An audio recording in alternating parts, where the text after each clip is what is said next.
E por que é importante você estar ciente dessas linguagens na comunicação, tanto a verbal quanto a não verbal?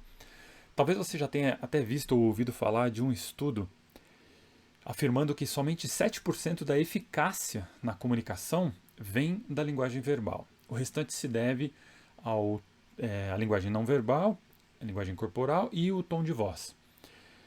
Toma um pouco de cuidado, porque esse é um estudo que foi publicado pelo professor Albert Mehrabian, se não me engano, em 1967. E quando ele fez esse estudo, ele procurava demonstrar como que a emoção é comunicada. Então ele testava fazendo isso quando alguém dizia uma frase positiva, por exemplo, mas em tom de raiva, ou com uma expressão corporal ameaçadora. E aí nesse contexto, obviamente, as palavras elas expressam pouca coisa. E só que esse experimento houve até uma certa polêmica na época, porque ele foi aplicado a um grupo pequeno de pessoas, né? Então, o que as pessoas diziam na época é que isso não daria fundo estatístico suficiente para uma conclusão próxima da realidade. Mas, de qualquer maneira, esse estudo ele serviu para disseminar a importância da linguagem corporal e também do tom de voz nas nossas comunicações. É indiscutível que eles são importantes. E se você não conhece, se você não se aprofunda da sua própria comunicação não verbal, por exemplo, você pode estar perdendo excelentes oportunidades de melhorar a eficácia da sua comunicação. Porque veja, se você só se preocupa com aquilo que você fala, se você não se preocupa com aquilo que você demonstra, você pode, por exemplo, se pegar numa apresentação, vou fazer um teste simples aqui, né? Você pode se pegar numa apresentação e vamos imaginar que seja realmente uma apresentação importante, que você está há muito tempo procurando por aquilo e você quer fazer aquela apresentação. Você pode, por exemplo, falar assim, algo do tipo: veja se está veja se tá congruente. Vamos lá. Não, eu estou aqui fazendo essa apresentação para vocês. Está todo mundo aí na live. Vocês tinham outra coisa para fazer, mas estão aqui assistindo. Então vamos imaginar que eu os cumprimente assim. Então vamos lá. Boa noite. Pessoal, estou muito feliz de estar aqui com vocês hoje. É realmente um imenso prazer poder falar para uma audiência tão qualificada. Obrigado por vocês estarem aqui. Realmente estou muito feliz. A minha expressão facial não estava comunicando para você que eu estava feliz, apesar de eu te dizer que eu estava feliz. O meu tom de voz não estava comunicando isso para você. Então, quando não há congruência entre essas duas, e parece uma coisa boba, né? Porque quem que vai falar assim: oi, bom dia, nossa, e aí, tudo bem? Tá, tudo, tô super bem, nossa, tô ótimo. Parece um pouco óbvio demais. E aqui eu estou exagerando, mas o que eu quero dizer é que muitas vezes a gente diz uma coisa com uma cara dizendo outra. E são pequenas coisas. Não é exatamente fazer aquela cara de velório quando você está dando uma boa notícia, não é isso. Mas é que se você não presta atenção e se você não entra na comunicação, tanto com a sua voz quanto com o seu corpo, você acaba transmitindo para as pessoas uma coisa que não é exatamente aquilo que você quer. Então se você diz: oi, boa noite, tudo bom, vocês estão bem? Apesar de exagerado, eu estou transmitindo uma imagem errada, que não é a imagem que eu quero transmitir. E aí, pensa você agora, por um minuto, né? Pensa por um minuto. Quantas vezes você se assistiu na última semana? Exatamente. Quantas vezes você teve a oportunidade de observar a si próprio fazendo uma apresentação, conduzindo uma reunião? Se você não faz isso sempre, para você não vai ser uma coisa comum. E exatamente por não ser comum, a gente não se acostuma a treinar essa linguagem, a polir esse lado tão importante que transmite tanta informação. E aí a sua comunicação não verbal, perdão, ela pode ser o seu tendão de Aquiles. E você nunca notou. Então você pode estar diante da sua audiência fazendo gestos que para você são normais, ou até que você nem imagina que faz. Talvez sejam gestos, inclusive, que desconectem a atenção deles. Talvez enquanto você fale, você pode fazer, por exemplo, um movimento assim. Ó. Olá, pessoal. Sejam todos bem-vindos. Hoje vamos falar de um assunto. Quem prestou atenção no que eu estou falando? Vocês prestaram atenção, obviamente, no meu ombro que está pulando. Ninguém vai prestar atenção na mensagem. Então, assim, você pode ter um conteúdo sensacional e você pode ter um pessoal que realmente quer ouvir de você. Mas você faz pequenos gestos. Obviamente que aqui eu exagerei, mas você faz pequenos gestos que distraem as pessoas. E nesse caso aqui, por exemplo, se você tiver um gesto muito assim, ninguém vai estar preocupado com a sua mensagem. Vão estar muito mais preocupados em te filmar para fazer um meme na internet. Concorda? Mas para você isso é tão inconsciente, e você, sei lá, fez isso durante tanto tempo, que agora você não se dá conta. A menos que você passe a se observar. É óbvio, né? Eu estou exagerando. Se for um gesto tão maluco que nem esse que eu acabei de fazer aqui, provavelmente você já sabe disso, alguém já deve ter te alertado, né? Algum amigo seu já deve ter te alertado, algum familiar deve ter falado para você, para com seu ombro. Mas do outro lado do espectro, talvez você esteja fazendo gestos extremamente discretos. Mas que quer você queira, quer você não queira, serão percebidos pela sua audiência.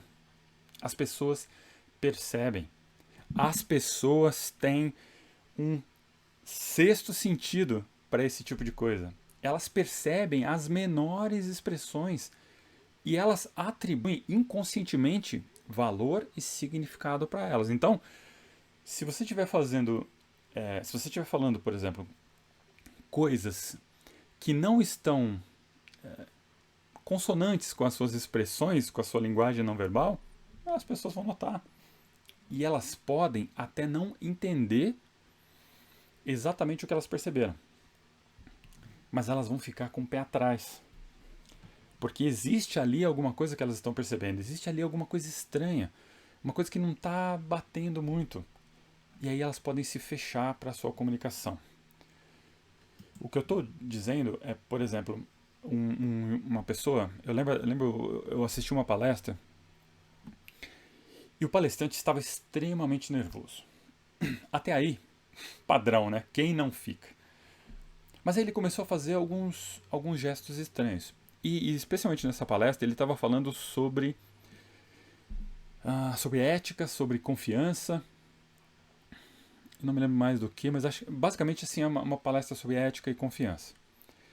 E aí eu percebi que ele estava, e eu estava numa posição onde eu conseguia ver bem ele. Não, nenhuma posição privilegiada, mas ele estava com a mão sobre o púlpito, né? Havia um púlpito na frente dele, assim, um board onde ele tinha lá um notebook e tal. O notebook estava de lado e ele estava assim de frente para a audiência. E aí ele falava e ele fazia esse gesto aqui, ó. Ele fazia esse gesto, não sei se vai dar para ver aí. Ele fazia esse gesto, ó. Então, pessoal, não sei o que, não sei o que, não sei o que. E aí ele tirava a aliança e punha de novo. Sem brincadeira, ele fazia isso. Ele fez isso muitas vezes. Ele não chegava a tirar tudo como eu fiz aqui, mas ele ficava assim, ó. Tirava e colocava. Aí, não sei o que, eu acho que a gente tem que ter ético, tem que confiar um no outro. Tirava e colocava. Ele não percebeu isso. Provavelmente porque estava muito nervoso. Mas ele fazia isso. Então, assim, veja, ele estava dando uma palestra sobre ética, sobre confiança, e ele tirava a aliança. O que isso quer dizer? Eu não sei. Que cada uma das pessoas que estava lá provavelmente interpretou isso de um jeito diferente. Para mim, eu achei no mínimo estranho, né? O cara fica tirando aliança e falando de confiança, de ética. Pode ser que não tenha nada a ver, realmente. Mas ele transmitiu ali uma mensagem de que talvez, ele não saiba muito bem do que ele está falando. No mínimo, ele não sabe muito bem do que ele está falando. E aí, se isso acontece com você, se você faz pequenos gestos que contradizem aquilo que você está fazendo, as pessoas, elas obviamente vão perceber.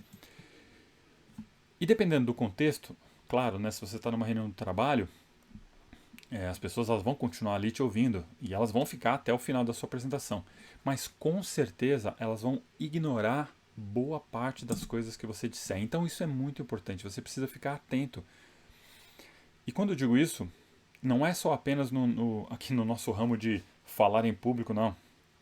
Isso é notado na vida de modo geral. As suas atitudes, a sua linguagem não verbal, ela precisa estar congruente com a sua linguagem verbal. Você não pode falar uma coisa e representar outra. Isso gera confusão.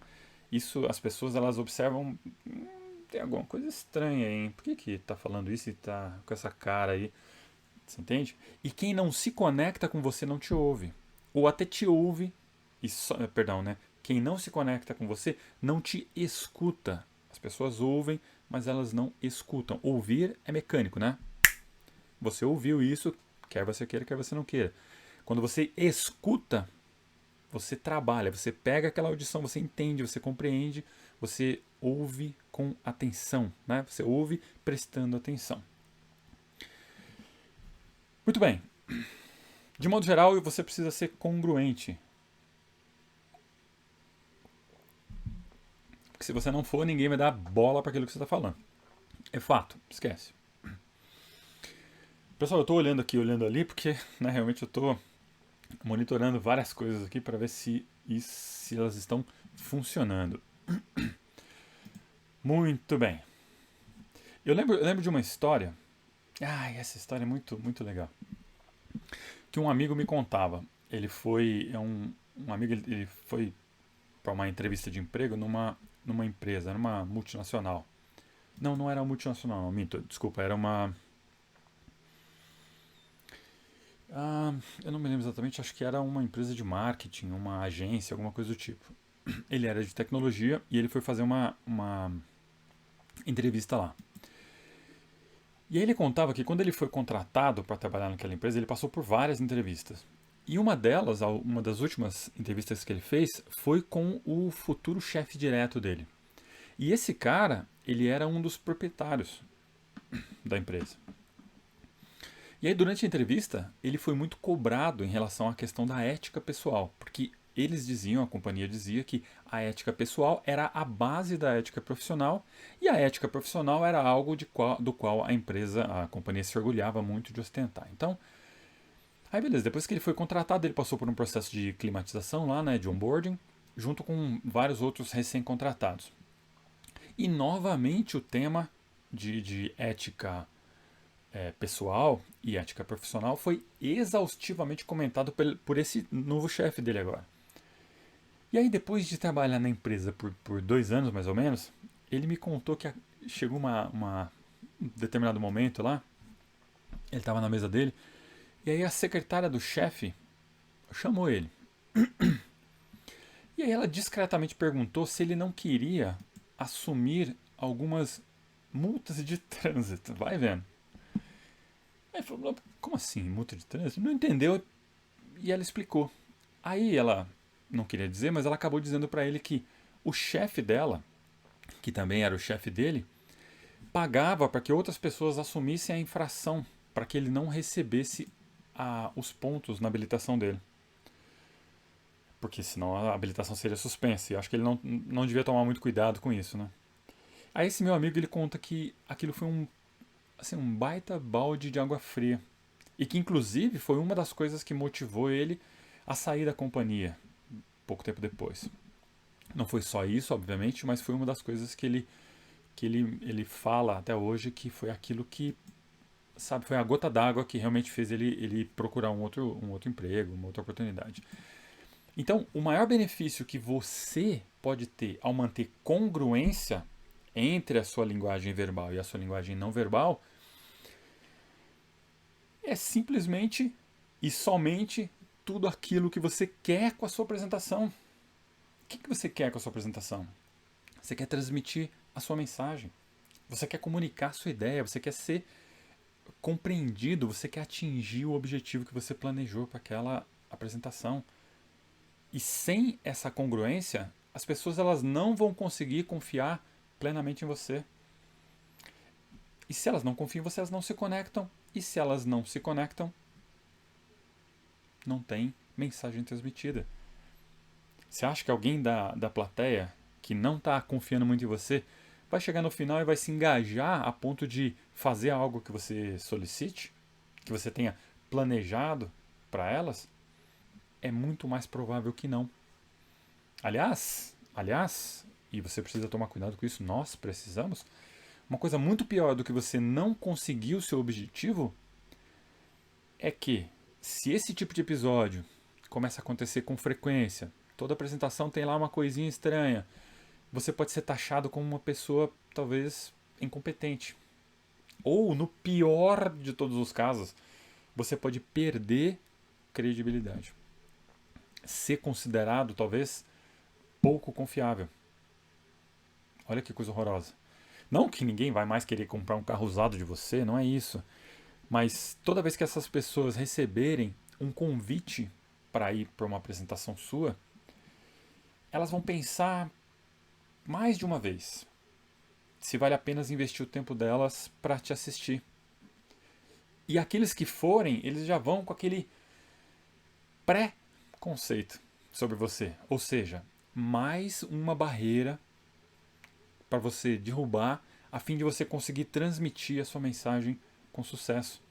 Você precisa se observar, você precisa lapidar essa linguagem constantemente. Porque se você não fizer isso, você não vai ser capaz de unir conscientemente a sua linguagem verbal com a sua linguagem não verbal. Somente quando você faz isso é que você obtém o poder mágico que emana da comunicação integral. As pessoas, elas se conectam com você. Elas vão querer ouvir de você as informações que elas precisam. Elas vão te procurar. Elas vão disputar uma oportunidade de te ouvir.